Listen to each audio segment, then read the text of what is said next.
Hi friends. ஒரு நெருக்கடியான சூழ்நிலை ஒருத்தர் இன்னொருத்தவங்க பற்றி எப்படி புரிஞ்சுக்கணும். அதாவது இந்த உலகத்தில்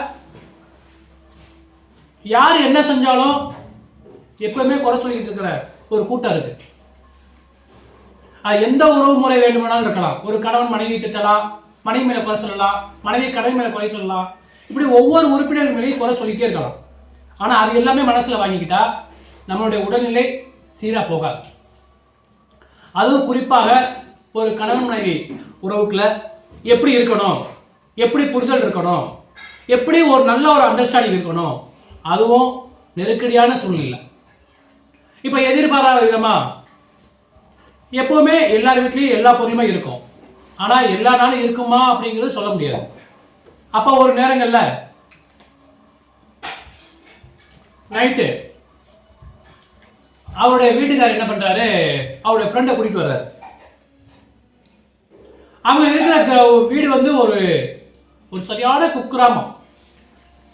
ஒரு ஹோட்டலுக்கு டிஃபன் வாங்க வர்றதுனா கூட ஒரு 10 கிலோமீட்டர் தூரம் பக்கம் வரணும். அவ்வளவு டிஸ்டன்ஸ் இருக்கு. அப்பேற்பட்ட இடத்துல அன்னைக்கு யதார்த்தமா அவங்க வீட்டுக்காரரு அவங்க ஃப்ரெண்டை கூட்டிட்டு வர்றாரு. ரொம்ப நாளைக்கு அப்புறம் அவருக்கு ரொம்ப தெரிஞ்ச ஃப்ரெண்டு.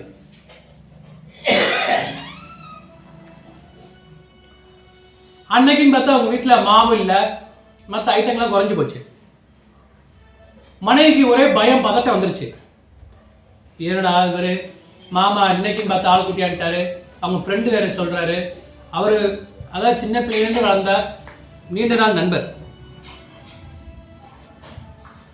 எப்படி என்ன பண்றதுன்னு தெரியல. ஆனா கையில அவிச்சு வச்சிருக்காங்க 12 இட்லி தான் இருக்கு. அதாவது மாமாட்ட சொல்லி புரிய வைக்க முடியல. ஏன்னா அவங்க ஃப்ரெண்டு கிட்ட அவ்வளவு சந்தோஷமா பேசிக்கிட்டு இருக்காரு. மாமா மாமான்னு கூப்பிடுறாங்க. ஆனால் அவர் என்னன்னு காதில் வாங்கிக்கவே இல்லை. அவர் ஃப்ரெண்டு கூட அவ்வளவு சந்தோஷமா பேசிக்கிட்டு இருக்காரு. சாப்பிட உட்காந்துட்டாங்க.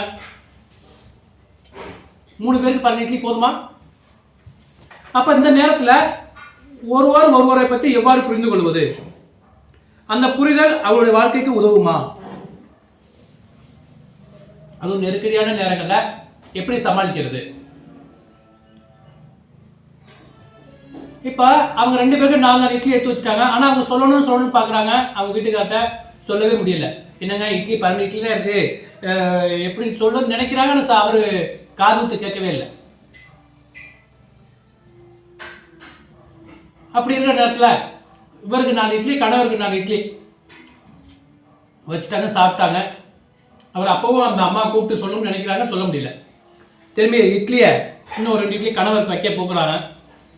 அப்போ சொல்கிறாரு கணவர், அம்மா போதுமா இன்னைக்கு 4 இட்லிக்கு மேலே நான் சாப்பிட்றதில்ல, போதுமா இது அப்படின்னு சொல்லி ஒரு சந்தோஷமா இருக்கிற சூழ்நிலையை புரிஞ்சுக்கிட்டு 4 இட்லிக்கு மேலே என்னால் சாப்பிட முடியலம்மா, போதும், இன்னைக்கு மத்தியானம் வெளியில் போயிருந்தேன், நல்லா சாப்பிட்டேன், இப்போ என்னால் சாப்பிட ஒரு மாதிரி இருக்குன்னு சொல்லி அந்த சூழ்நிலையை சமாளித்தார்.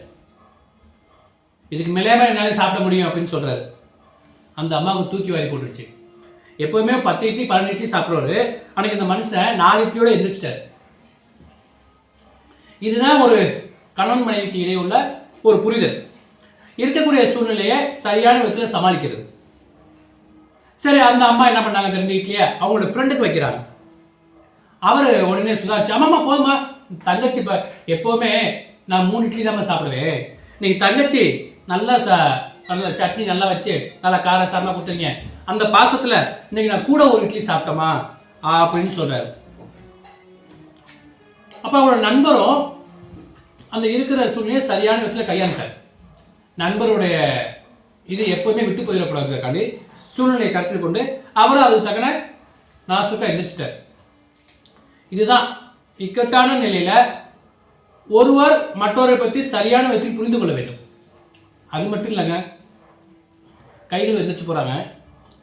அப்போ வீட்டுக்காரர் சொன்னாரு, ராசாத்தி நீ அந்த இட்லியை சாப்பிட்டோமா, நாங்கள் 2 பேரும் சாப்பிட்டோம், நான் கொஞ்சம் நேரம் வெளியில் போய் பேசிக்கிறேன்னு சொல்லி வெளியில் போயிட்டாங்க. இந்த அம்மாவுக்கு ஒரு சந்தோஷம்.